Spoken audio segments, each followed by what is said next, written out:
just like that. It's like science. So.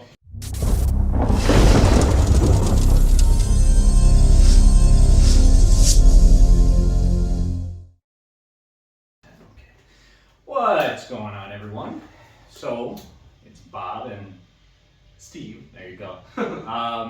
If you watched the first episode, then you already know. But for the first couple episodes we're doing here, I'm going to keep introducing each other. If you're new to watching, we had a couple people comment that stumbled upon our channel, and they asked us some questions too. So I want to still introduce ourselves. So I'm Bob.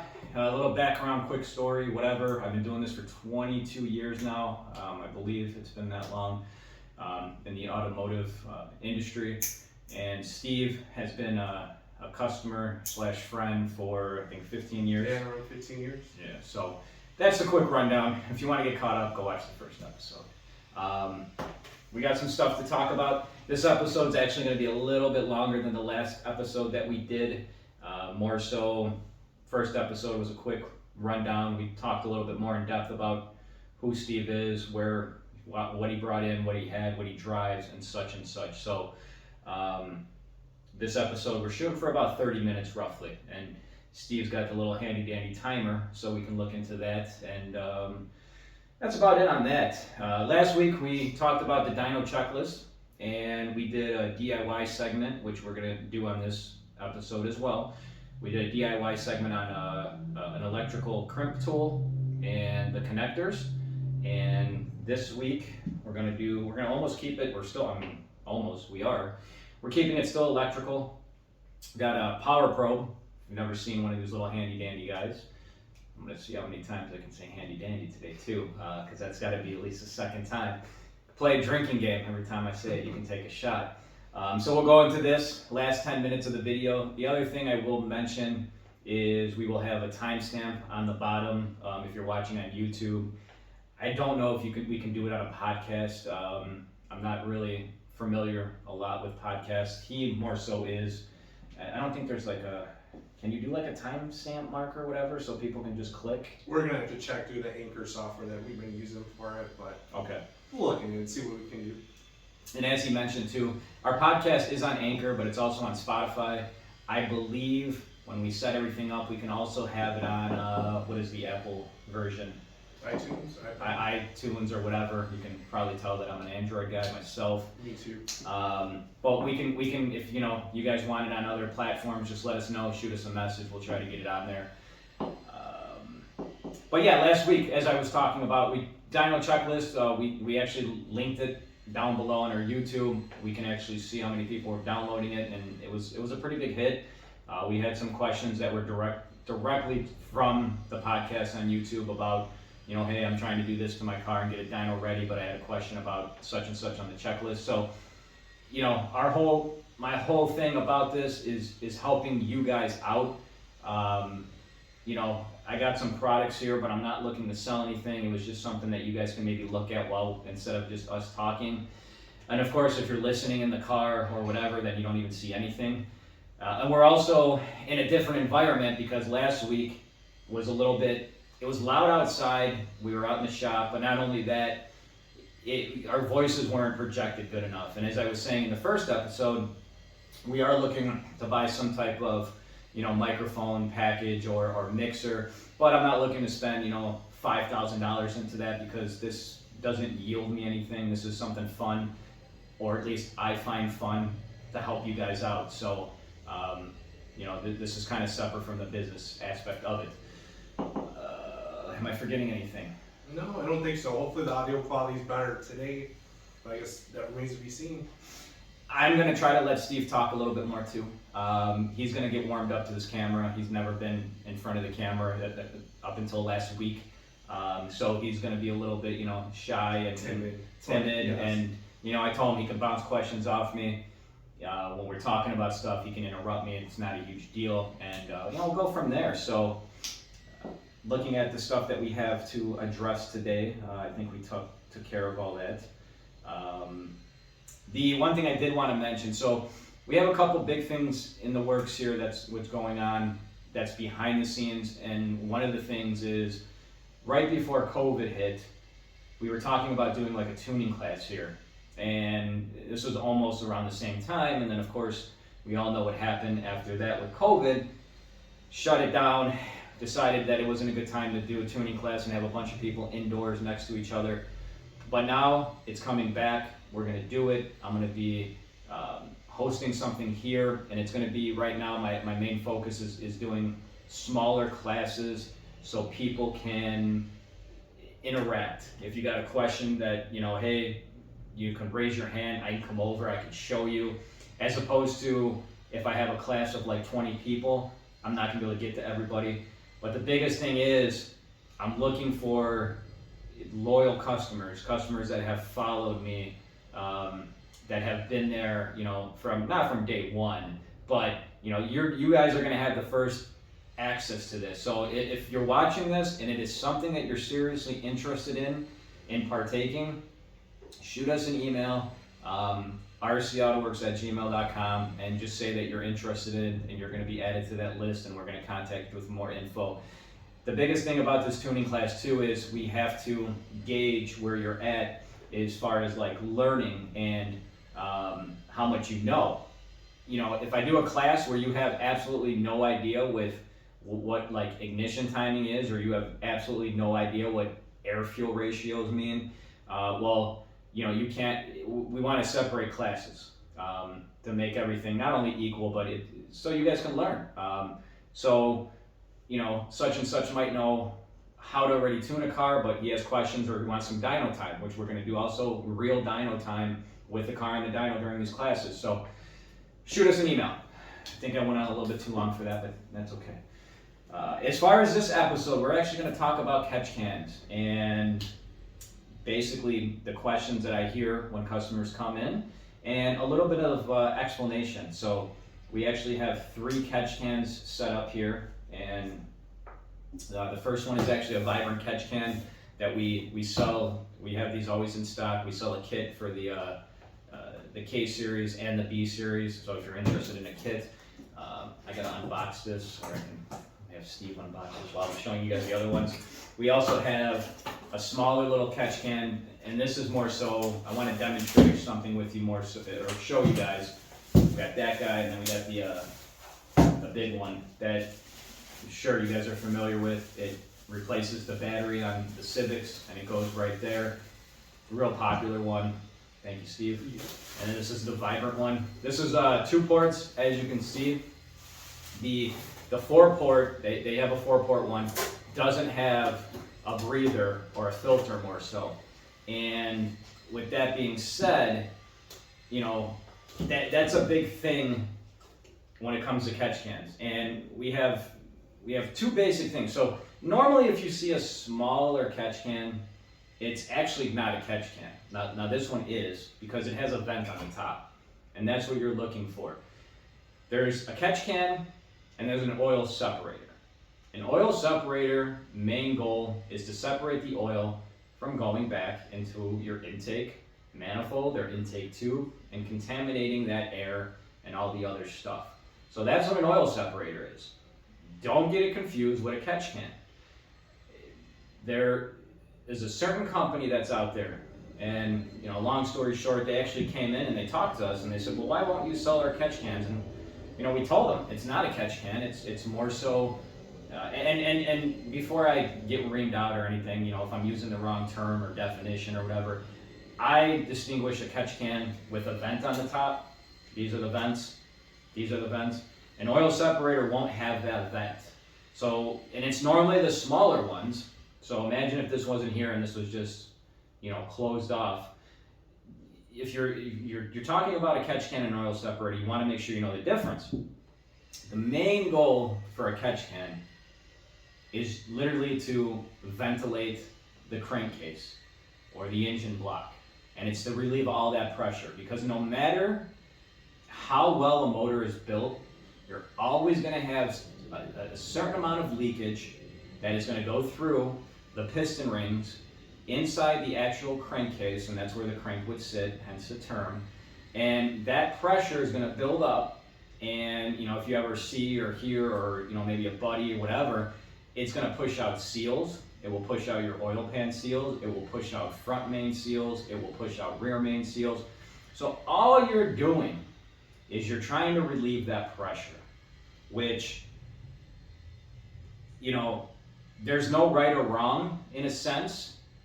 You want to watch how you hook stuff up, because with a boosted setup, supercharged or turbo, compared to an all motor setup, you can't hook them up the same way in a sense. The all motor setup, you can actually hook up to a vacuum and have it start sucking out pressure, and that's an old school trick, which, speaking of old school, and he's a little bit older than me, you know, back in the day, V8s, and they still do it, but you know, they used to take scavenger pumps, it was called, hook up a pump that literally is going to suck the pressure out of the block, and guys would gain anywhere from like 10 or 20 horsepower from doing that. Now, yes, it's a big V8 engine, so you know, you're not going to gain 10 to 20 horsepower on a four-cylinder, but it's the same concept in principle.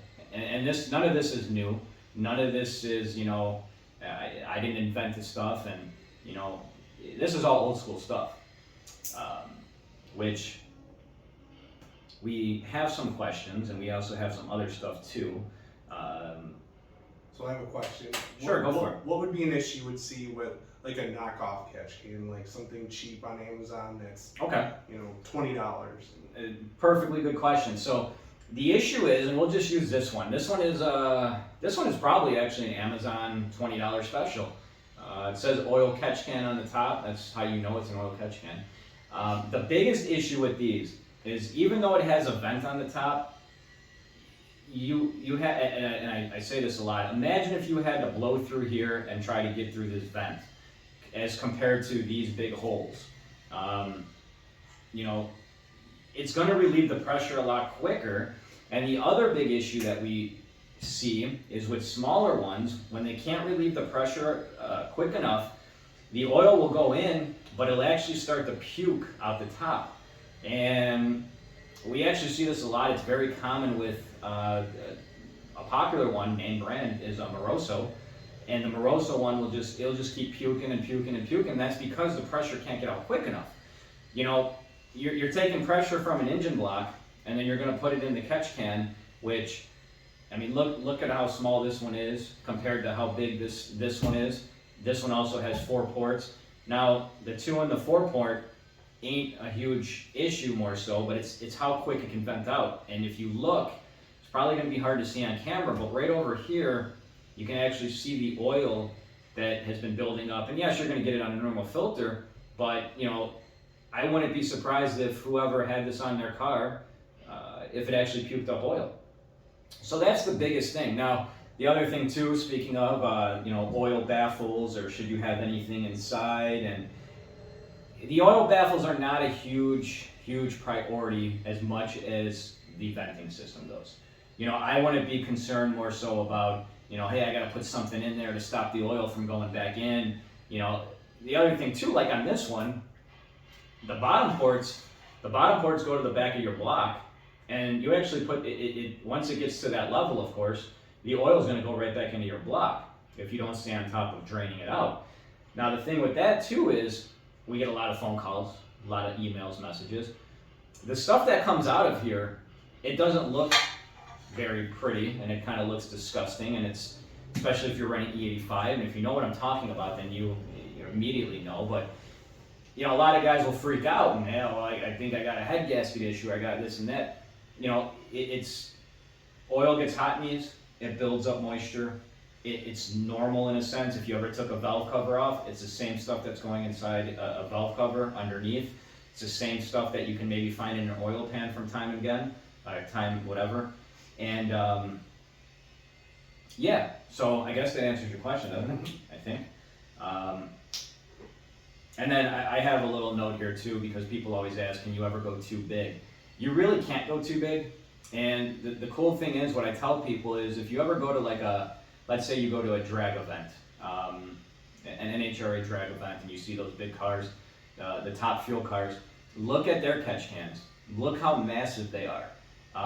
If you ever go to a track event with like Hondas, and you know, don't be touching anything inside somebody else's car, but look at their setup, and you'll notice, especially if you go back about 15 years ago, some of the cars that were making their first 8-second passes, they had catch cans that were literally like hooked up through the oil pan, and these guys ain't coming out and telling their secrets because they're racing and they not only want to be, number one, there's also money on the line, but, there's many of ways to vent out a block. On the H22 blocks, you have to drill in the back of the block because there's no ports to relieve the crankcase pressure.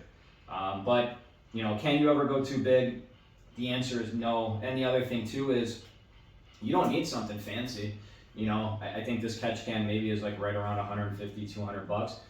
Yes, it's nice. It's actually how it mounts. It has a fully adjustable bracket on the top and it can mount everywhere. You can take the filter out, clean it and all that stuff. But I've seen guys use 2-liter bottles. I've seen guys use Jameson bottles, which my rule of thumb too is just don't use anything glass, for common sense that if the glass were to break, it's going to be an issue.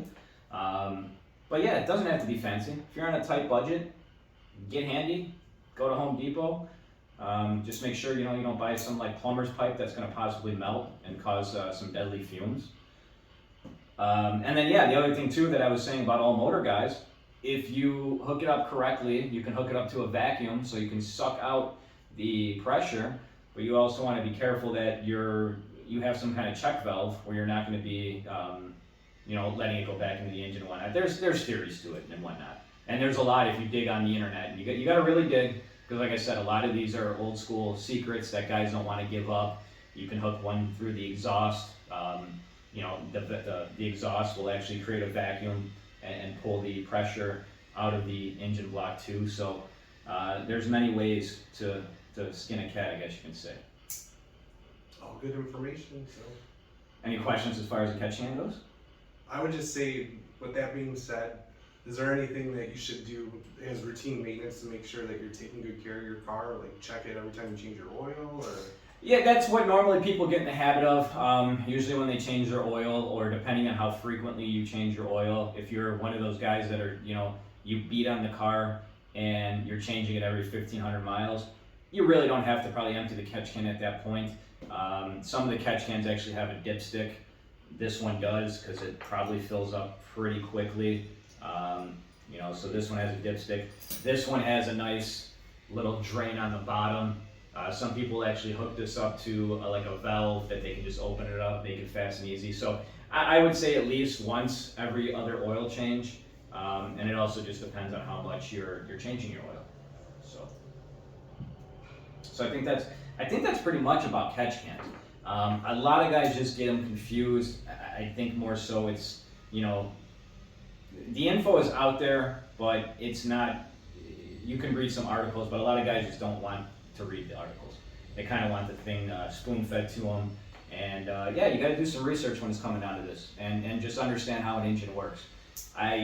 We don't have the space in here right now, but on the next episode or whatever, we can get something together too where we can show you some pictures. A lot of guys will vent them from the the valve cover. On the Honda blocks, the K series have a vent port in the front of the block right next to the intake manifold, which a lot of guys actually have no clue about, and they'll actually block it off, which you don't ever want to block it off. You want your block to vent, but the amount of times, I'm going to say at least once a week on Facebook or a group, somebody always asks, can we block this off, can we block it off? The Honda, the B series blocks and the single cam blocks, the D series, and the back of the block, there's the stock block, there's a black box, and that is by right kind of a catch can system. It hooks up to the PCV valve, and the PCV hooks up to the intake manifold, and that will actually create, when you're wide open throttle, it will work that way in a sense.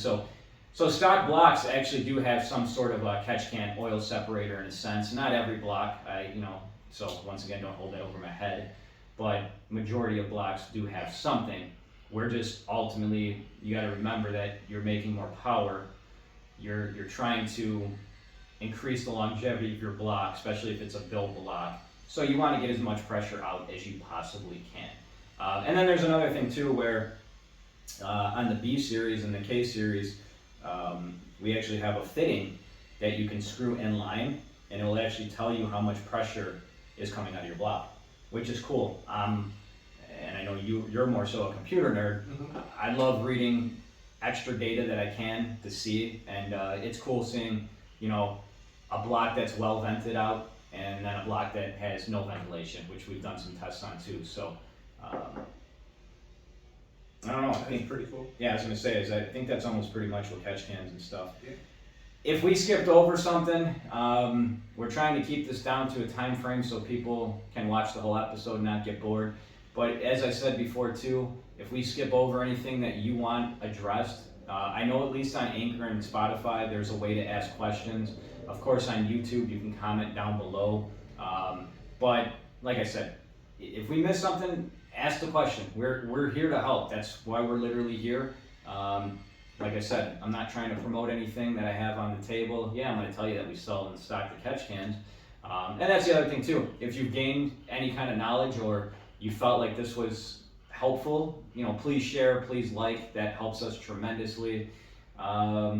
Besides that, we do have some questions too that people have asked for the first time. You have the questions, so yes, I do. Those are not in front of me, so I was trying to think about it. After we do the questions, we'll do a wrap up, and then we're going to come back and do the do-it-yourself little portion with the power probe, the Probe. And the other thing too, this one is a Matco one.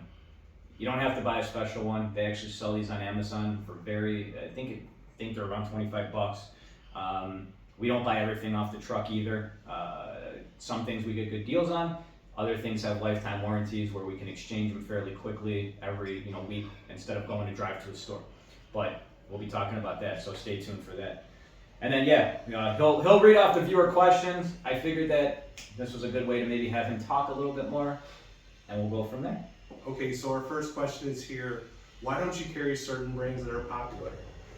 Okay, so on this question more so, there's certain items that we don't carry or stock here or will ever sell you because that brand has issues or let's just say quality control type issues. And I don't want to get too involved in naming the companies and whatnot, but there's some specific brands that are pumped down people's throats on other YouTube videos. And the issue is I won't sell anything that's garbage. If a product is, we were talking about catch cans earlier, and when the company came in and why don't you sell these? You make a good profit, and why don't you push them? And it's like, well, it's not doing what it needs to do. It needs to be ventilated. And they actually said, we'll talk to our engineers and see if we can do it. Well, they never did. I don't know if they actually talked to anybody, but you've been approached by companies that you wouldn't want to do business with just because you don't think it's right for the customer? Or... 100%. Okay. 100%. And that's the thing too. If I'm selling something here, that I can stand behind it and I'm going to back that product. Now there has been times too where a company had a management change or ownership change or whatever, where the quality has literally gone downhill, and we'll talk to the company about it. And if they make no effort to fix the issues, well, then I'm going to pull them off the shelf. I'm going to pull them off the website because that's the last thing I'm trying to do. So you're saying if they make like another revision to it, like the first revision was great, 100%, and then they cut the quality, or they make it cheaper or something like that? You're 100%. Yeah, exactly. And the biggest thing is, number one, nobody's perfect. And what you should be doing as a company that designs parts is you should always be looking to see if you can design them better. How can we make this better? Is there anything we can do? Are we getting, comments or concerns from vendors and customers? And, there's also that whole thing too, where there's a difference between a customer telling you something as a vendor and or a wholesaler, which, is a business.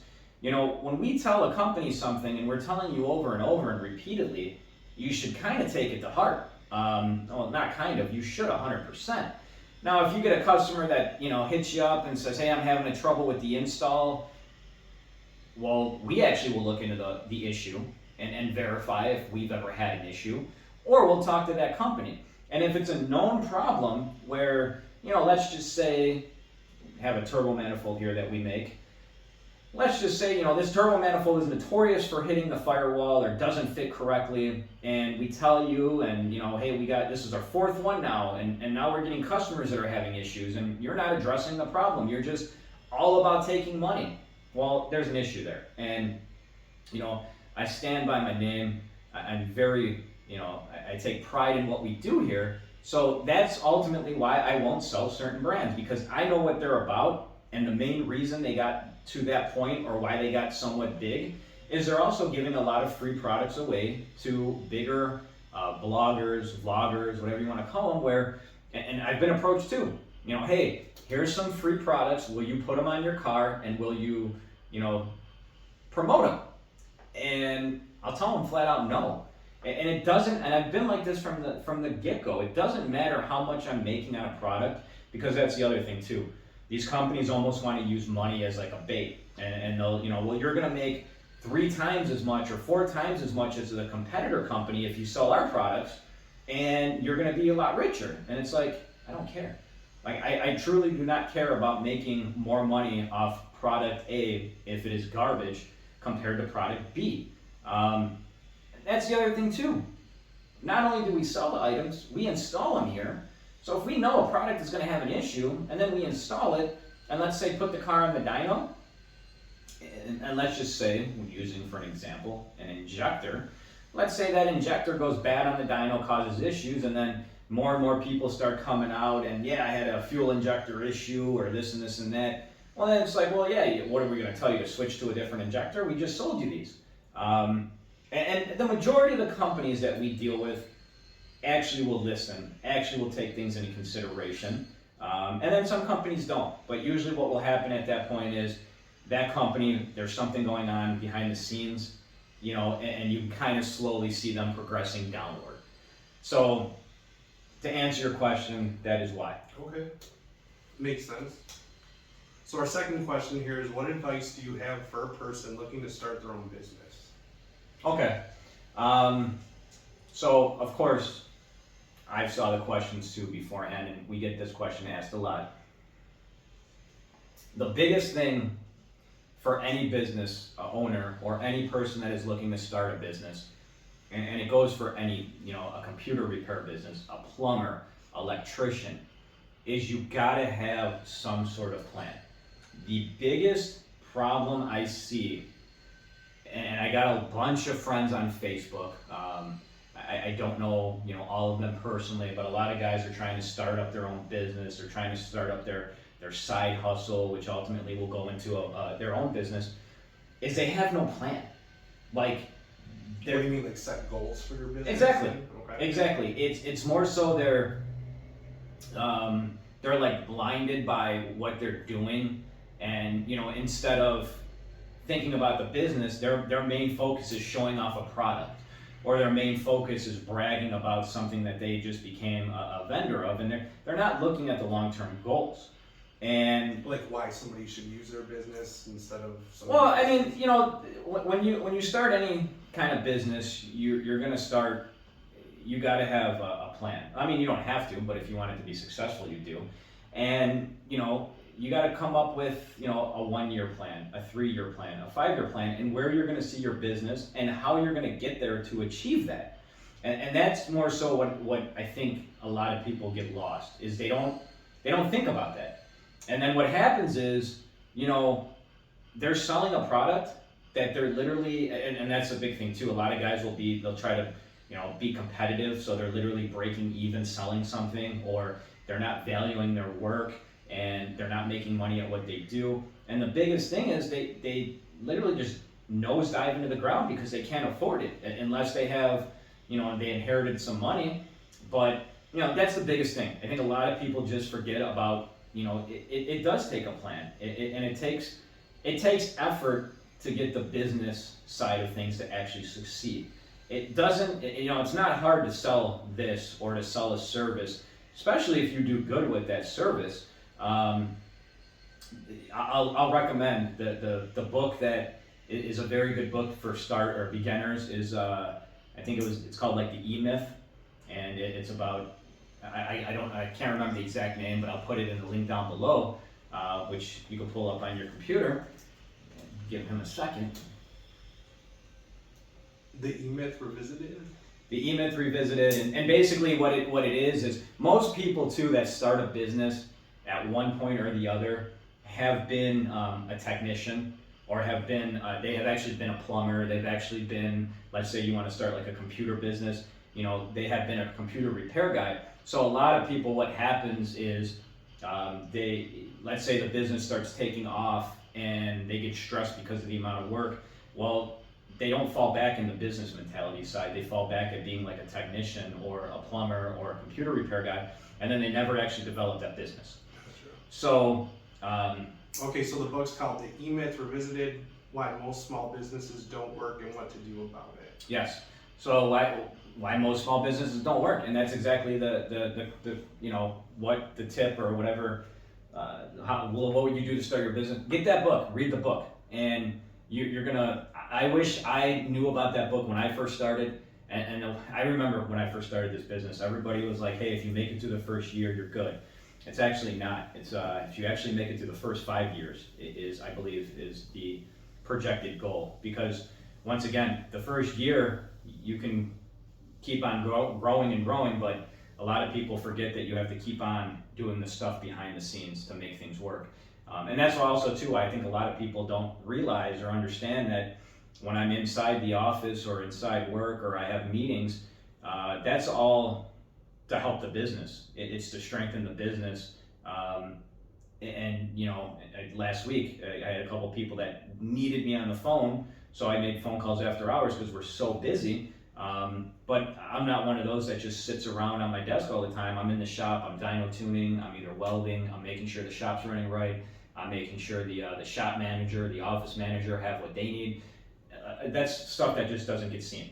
I think a lot of people are just camouflaged, or they just have they're blinded by I'm going to open up a business and life is going to be amazing and great, which I think, I don't know about maybe next week or 2 weeks, whatever, we can have a whole show on that, which can go, probably a good hour or two, because I can talk nonstop about that. And the other thing too, I'll just mention is, don't be scared if you're you're starting a business, and all businesses are fairly alike too. So, whether you're going to be a computer business or an automotive business, it's the same thing. So don't be scared to ask people for help. When I first started off, I looked at the people that I looked up to, which I still do, and I've asked them, hey, what's tips or suggestions do you have? I think a lot of it is an ego thing. And I see so many guys in this industry that are starting something and it's cool. I'm all for it. I remember when I started, but it's like, if you got people that are willing to help you, even right now, like when I say to ask questions, you have a source to ask me. We've been doing this for 22 years now. Ask away. If you got a buddy that's been successful at whatever, and let's just say you have a little bit of an ego thing, put it away. Put it away and just remember, man, you're never gonna know it all. There's always gonna be someone above you that's gonna know more. Something to learn, right? That's exactly it. And the day I stop learning is the day I probably stop coming to work, man. I'm always trying to push myself and just, come up with this, or come up with a better way, or come up with, and yeah, that's about it. Yeah. Okay, so our final question is here. It says, hi, I'm looking to piece together a K24 build, but don't know where to start. Any tips or suggestions? So all of these questions were good, and we have a bunch more too, but we don't want to spend too much time on them, but we'll get to them next time. The biggest thing when you're piecing together your own build is not just to copy everyone that is out there. It's understanding what you need to do to get to your goals. So what I mean by that is, a lot of guys will go with a K24, and then they'll get the largest cam they can get. They'll get like a stage 3 cam, they'll put it on, and then they'll have no supporting mods, and they'll actually make like less power than they would like with a stock setup. It's because the stuff don't flow together. So my biggest thing is not only to have a plan, lay it all out, find a shop that you can deal with like long term. If we're in Illinois, so if you're local, you can come in, you can talk to us. There you go, there was that bird. And we're gonna explain everything to you.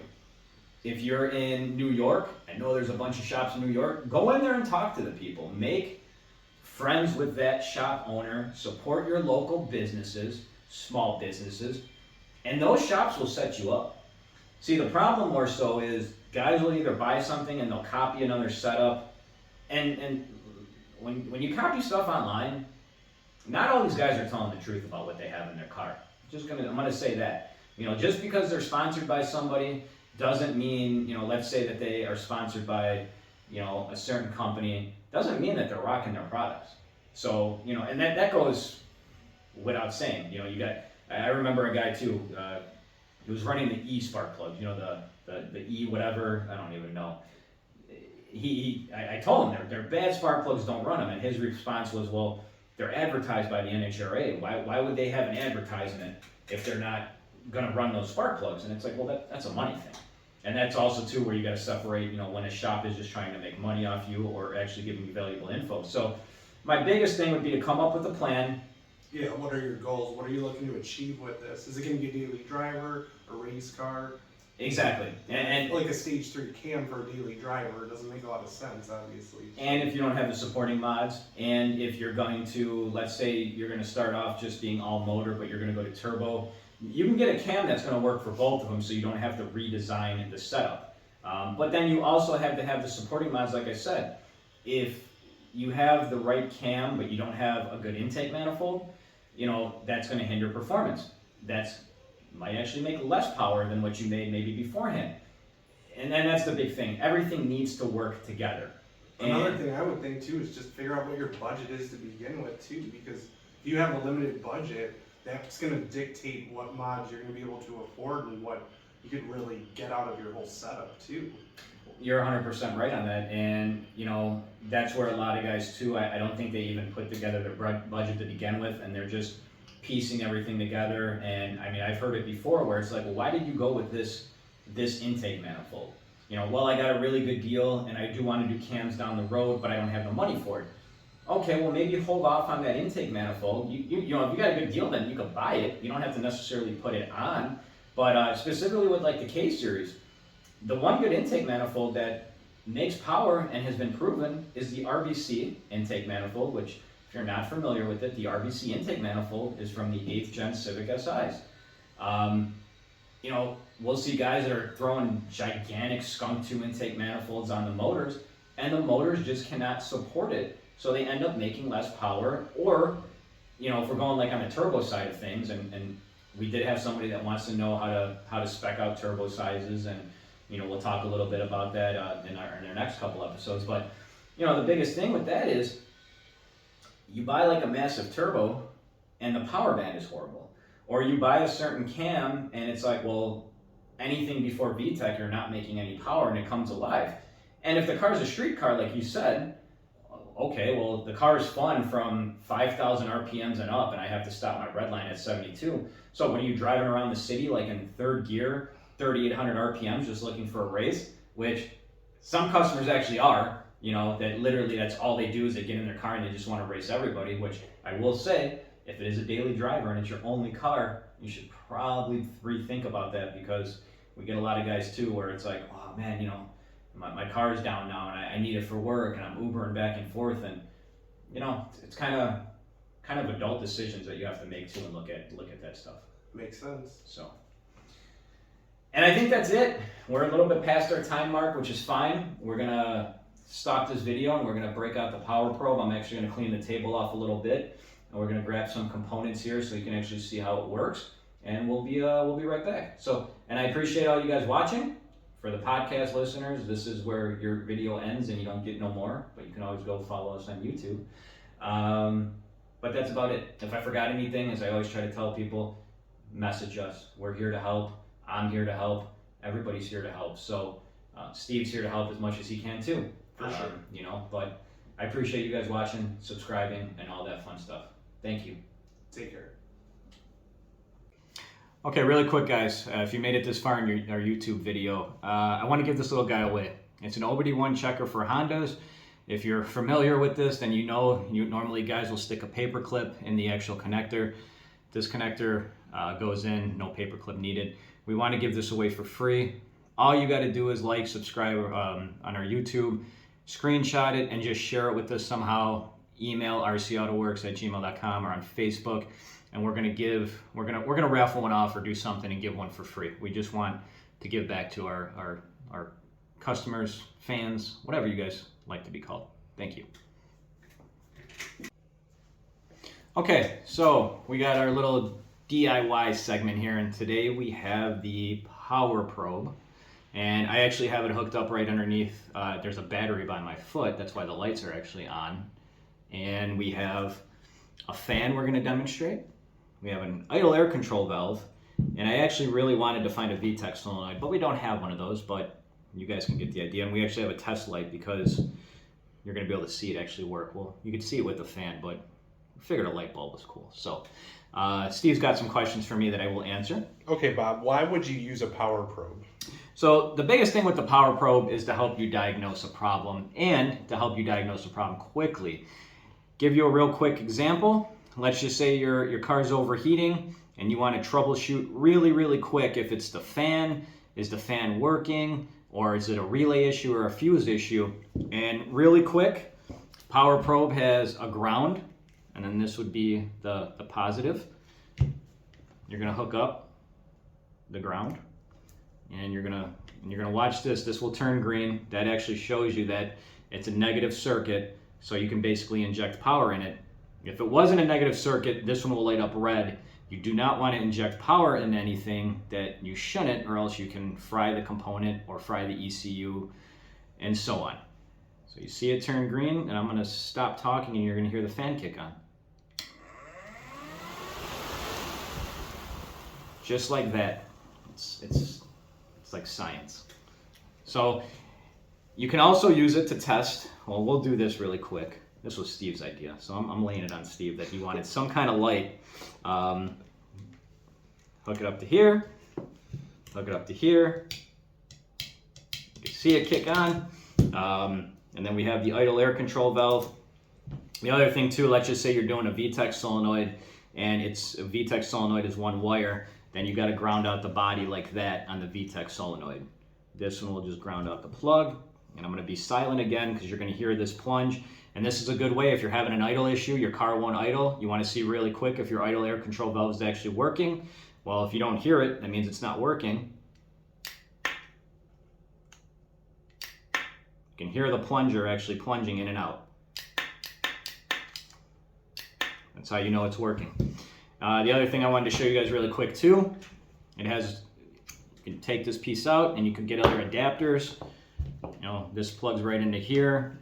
Has a nice little clip on the end. Let's say you wanted just to clip it here instead. And you want it to be hands-free. Now you don't have to try to keep it on there. You can do it one click. So nice little tool here. Helps you diagnose something in a quick, timely manner, which if you're doing this for a living, then you know you have to be quick sometimes. What other questions you got for me, Steve? Where do you purchase one of these if you're interested in one? So, as I said earlier in the video, this one is a Matco brand, but you can get them anywhere. Amazon will sell the Power Probe, the actual name brand. I'm sure you can go to Power Probe. I would assume it's powerprobe.com. Go on Google. You can also find them on Amazon. They have a knockoff brand, which is around $25. So if you're super tight on money, I'd say something is better than nothing.